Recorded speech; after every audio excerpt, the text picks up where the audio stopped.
I've been looking at campaigns recently where the open rates are in excess of 50%. The operational data that is being developed inside a hospitality venue nowadays, thick and lush, right? You have customer booking data, you have table ordering data, you have loyalty program data.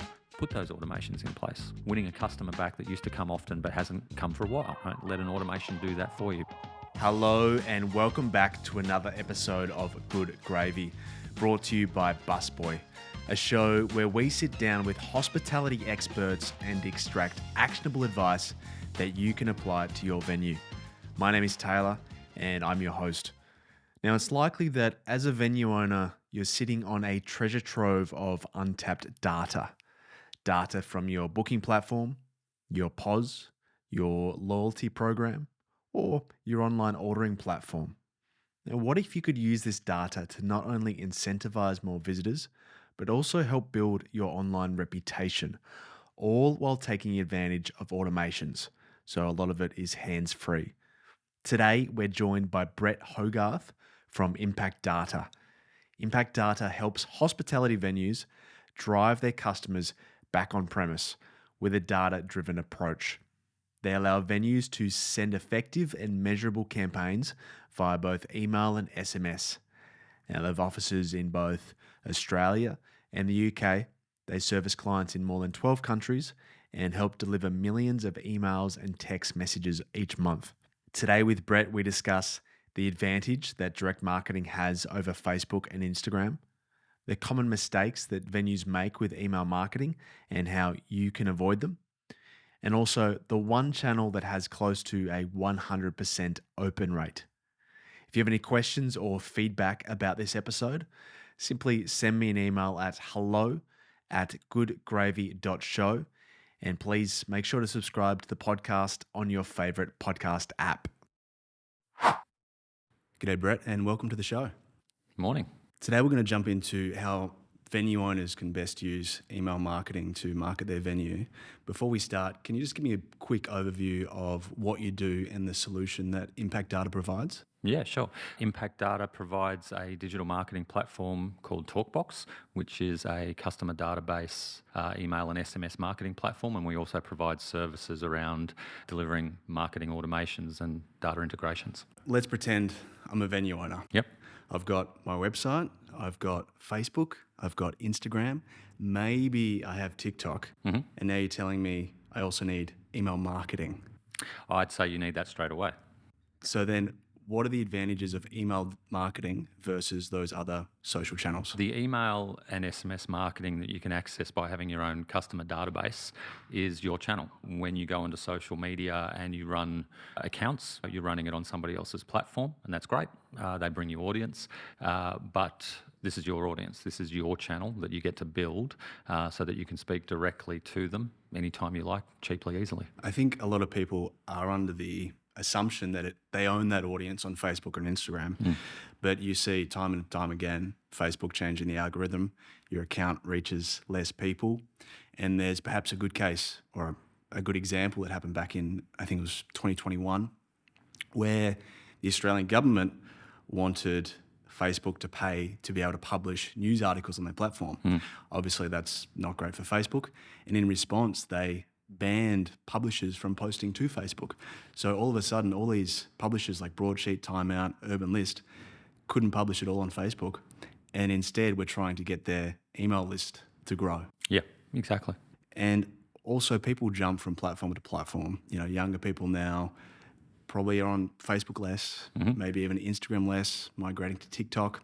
Whereas email, how often do people get new email accounts, right? People have probably had their same email address for upwards of a decade. Yeah. So having access to that list, you can constantly remarket to them. So if I'm a venue owner, I've set up my mailing list, what sort of content should I and can I be sending to my audience? Okay, so the kind of content that you would send to the audience will be somewhat based on your existing interaction with them. If they're a new customer and referring to those other channels that you described, they can be great sources of acquisition of data. So if you're doing Facebook advertising and you're finding people in the area that might be interested in your business, then that is a way of introducing yourself to them.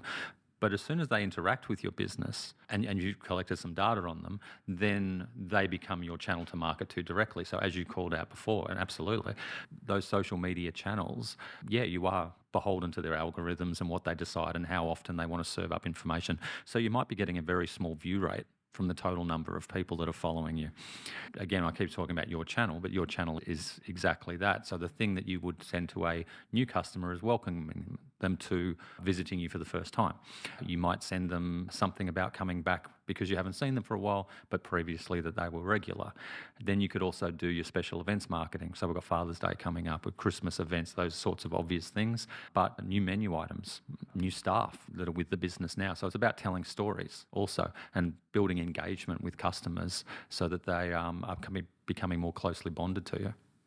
Yeah, I think there's the risk, and this goes across for every channel, of a venue or a business being too pushy and using a channel just purely trying to sell. But what you're saying here is trying to create something that's perhaps giving value to the customer, providing a story, expanding upon the story of your business. Are there any particular campaigns you've seen clients do that stand out? I've seen probably numerous campaigns, and some of the ones that I really quite like are where they're focusing in on items in the menu and telling a story about those, or telling the story about the ingredients, or telling the importance of them to the overall scheme of the business and their position in the menu. And maybe what they're doing is driving back up into the entree that would lead toward that main, or the dessert that should follow that. So creating a real level of interest in that, I think, is important. I think location can be as well, talking about either what's happening in that location around them. There's a campaign that happened just recently that was a reopening for a venue that was tied to a market night that was nearby. So they were doing a very timely campaign about bringing those two things together. Right, so we're talking about topical marketing. Yeah, exactly. Yeah, topical marketing, local area marketing, but those sorts of campaigns that you wanted to do ad hoc, you'll find. I think it's reasonably commonplace to find a good reason to talk, and then it's just how you're going to talk about those things. And if you have all of your data at your fingertips and you can speak through it quickly and easily, then you're able to get those communications out. I agree with the too frequently thing, absolutely. But I'd also note that some people are afraid to speak frequently. Maybe they're waiting for the absolute right occasion to send a campaign out to their audience, but they're not appreciating that the little things are sometimes a good thing to tell a story around. And in terms of data acquisition, like growing your list, what are the best ways for a venue to do that? So the things that you'll be most familiar with would be something like a newsletter subscription button. They're quite commonplace on a website, and we definitely suggest doing those things, and our tools are set up to capture data from those points. What we find most important is the operational data that is being developed inside a hospitality venue nowadays, thick and lush, right? You have customer booking data, you have table ordering data, you have loyalty program data. These are all things that give you customer behavioural data, and then using those with analytics allows you to run marketing automations. Looking at your business and seeing those tools that you've already got in place for your operations and identifying that you could and should bring that customer data in to a marketing platform. You know, you could have one message. Let's say you've got a list of 10,000 people. You could blast out one message to all those people. Fantastic. But there's a good chance that what you're promoting isn't of interest to a large portion of those people. But what you're saying here is that you could take your list and say, this person likes cocktails, and so let's send them this email about a new cocktail. So you're talking about data segmentation? And if so, how granular can you get? You can get incredibly granular. So if you decided that you wanted to look for all of the people who had bought a category of beverage, which is cocktail, in the last 2 weeks on a day of week at a time window of day, you can likely do that. So being able to delve quite deep into the data. And then there's the trade-off. Right? Your audience that you create from that exercise might be so small that manually managing it, the return on investment isn't going to be particularly high. At that point, I think the value is still there. I think, though, it means that marketing automation becomes even more important. You could add all those parameters together and get quite a narrow segmentation. But you could also go people who come in on Mondays. Maybe there's a trend there, for example. People who come in on Mondays, people who come in on weekdays, people who come in on weekdays at lunchtime. No, these are really interesting segmentations to be able to identify and target, because that lunchtime special to people who work locally could be exactly the right thing for those people, but not the right thing for somebody who's come to that location as a destination from further away where they live and they're going to want to come in on an evening or a weekend. And you would capture their address through the booking process? The address could be captured through the booking process or a loyalty membership, a table ordering account could be that also, even a postcode indicator. You might even ask them a question: do you live local or do you work local? Or both. Then you can segment it that way by asking them to give you the input. So there's their input data through a survey or a question. Then there's the operational data that you might be able to get it from as well. Now, it's all well and good to have a beautiful email. You could spend an hour writing a fantastic campaign, but it doesn't matter unless someone actually opens the email. So what are some tips that venues could use to perhaps increase their click-through rate or their open rate on their emails? And both the open rates, things like good subject lines, using pre-headers and image replacements as well. If you have the data that you're able to use, merging something like a first name into a subject line. So, hi Brett is going to get my attention more than a bland and generic subject line. Engaging imagery as well. So things that catch my eye, that make me interested in reading the thing that you've sent me, and that might be imagery of the venue, because you've spent a lot of money making the place look really nice, so let's put pictures of that in there. Menu items, friendly staff, these are all the things that hospitality venues are offering. So bringing those to the fore inside the communications. Then relevant information, right? So if you are sending me relevant content and you have done so consistently in the past, then your ability to get me to open the email today is going to be higher, because you've built that engagement in the past and you've offered me, relevant information. So now I'm going to focus in. And to your point before, when you were talking about using data for targeting, if you've consistently sent me messaging that's not so on target in the past, well, then my likelihood to open this one is going to be less. And we see that open rates over time are built and grow from that sort of level of relevancy and engagement. So we've discussed email marketing. Hopefully the listener is on board now. But along with email marketing, there's also SMS marketing. Yeah. SMS marketing's been around for a long time in the Australian market, and we've been delivering and monitoring SMS campaigns for over 20 years now. It's incredibly powerful. The open rate for an SMS is basically 100%. The speed to open is rapid. Emails, you might experience 15, 20, 25% open rates. Though I would call out we see better than that, and quite a lot better, when we know that when the source of data is good. When we look at, I've been looking at campaigns recently where the open rates are in excess of 50%, right? And what we know about that is that the data is coming from a good source. The customer is engaged with the business that is sending to them. But it's still 50%. An SMS has a higher open rate than that, and it is more rapid. So it has more cut through. So you can actually measure the open rate of an SMS? We can measure where a person moves from an SMS through a tracked link into the display of a rich campaign, web-based campaign. Yeah, we can see that, absolutely. Do you have numbers on general click-through rate or of good campaigns through SMS? Look, to get to the viewing of it would be in excess of 50, 70%, and then clicking from that campaign to the action will be based on what the action request is. So whether it's a table booking or whether it's an answering a survey or something like that. If I put my consumer hat on and take off my marketing hat, I don't want to get SMS texts from venues. Yep. That's me. Yep. Some people would be okay. How do you balance that, contacting the customer in what is quite a personal way and trying to market your services? Yeah. And that question's been asked a lot over a long period of time of us doing this. So I suppose as a consumer, you say that, and then as a consumer, I might also say that, well, I don't want to miss out on a window of opportunity this evening at my favourite restaurant where they're going to give me some priority service, right? And that's going to go to other people, but not me, because I chose not that channel, right? But I'm missing out. So it's all about the value exchange, right? And I really like to hone in on that concept of a value exchange. If I give you my mobile phone number and I let you do marketing, then what do I get? And that priority experience, that window table at last minute, that special event invitation for VIPs. Look, even a survey. Show me that you care about my experience and ask me to give you feedback. How happy was I dining with you last night? Those things work. Now, as a consumer, I'm answering you as a consumer. As a person offering data marketing and analytics, I'd say the numbers that we see in support of the fact that the channel works. It gets response rates to campaigns. It gets click-throughs.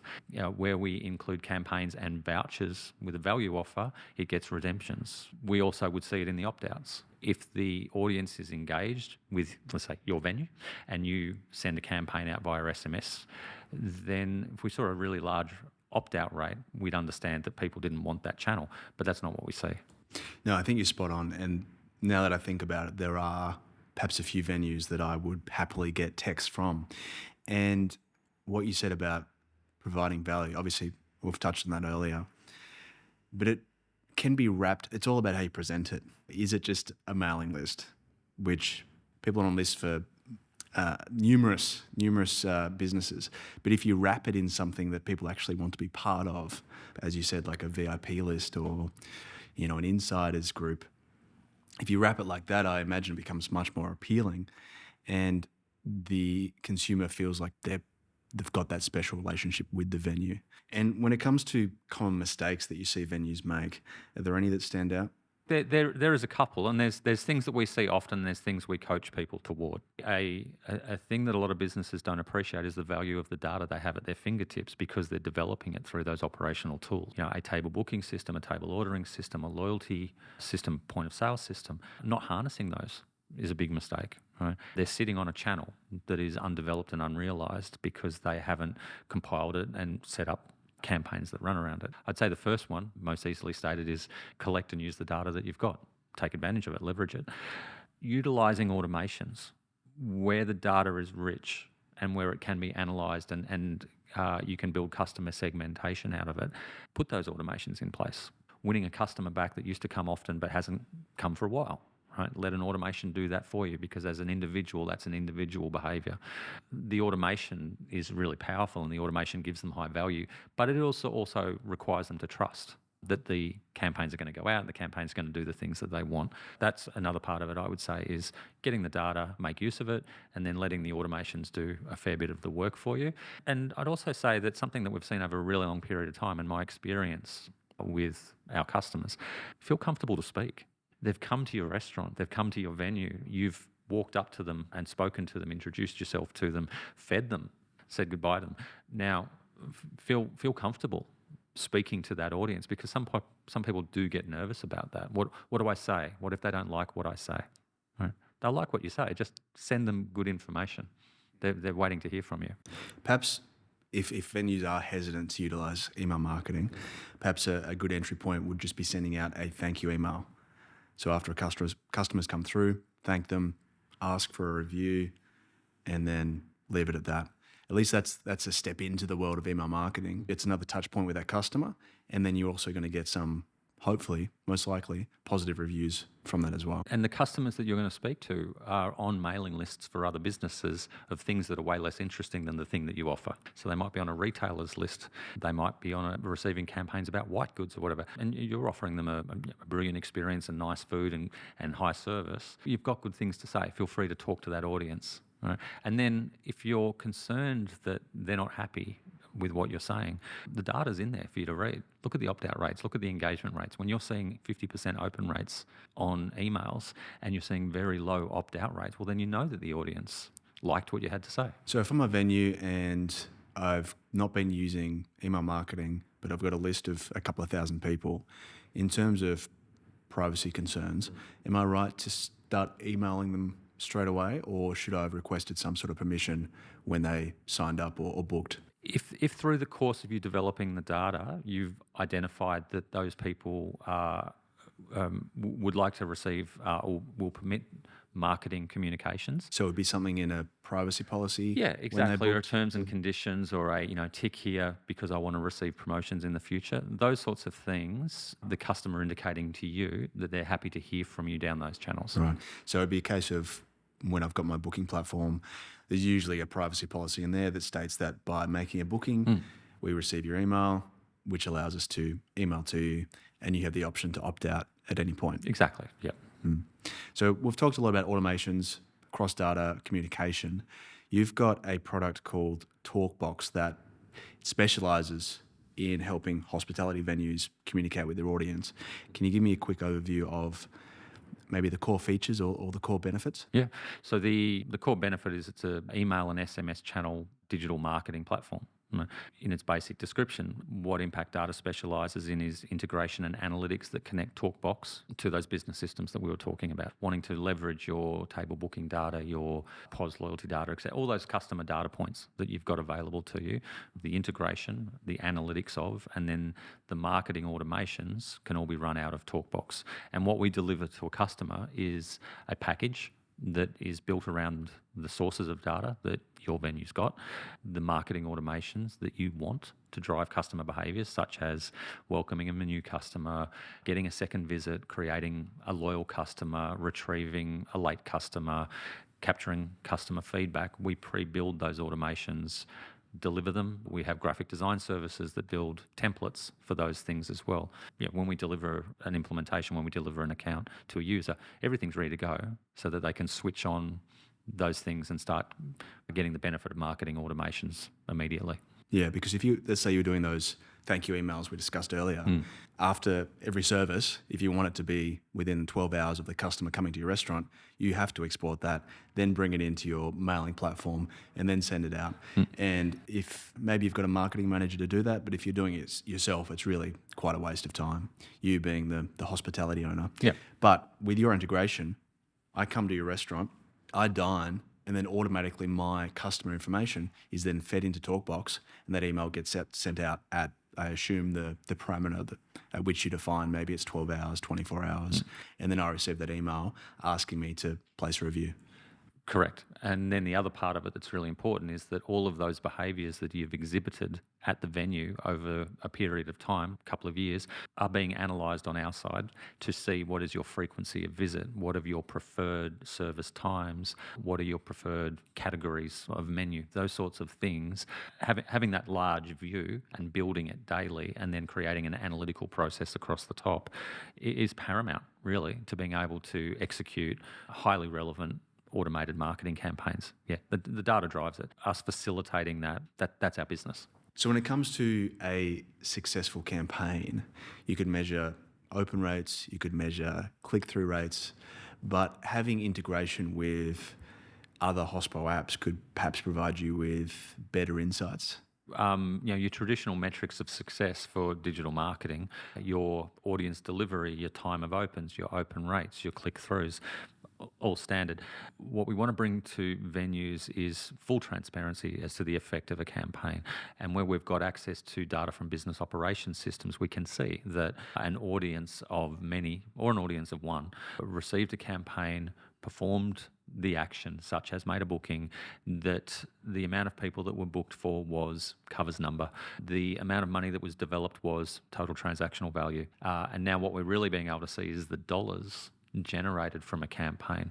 So in automations, those one by one campaigns that are managing, late customers, new customers, etc., how much revenue was developed from that, and then as well as the other campaigns, and then holistically looking at the effect of the marketing program over time and saying, we developed this much revenue. We've got an amazing case study at the moment on a venue in Sydney that showed over $100,000 worth of revenue being generated from marketing automations that once they were set up, they were hands-free. That example, how many people were on their list? There was about 8,000 people on that database. So $100,000 from 8,000 people. Yeah, it was in excess of that, yeah. Over the period of what time? That was over actually 18 months, 18 months of tracked period. Right. Yeah. Thank you for joining me today, Brett. You're welcome. If people want to reach out to you or learn more about Impact Data, where can they go? Visit impactdata.com.au. There's information on the website there, and feel free to contact us for a chat. Thanks for listening to this episode of Good Gravy.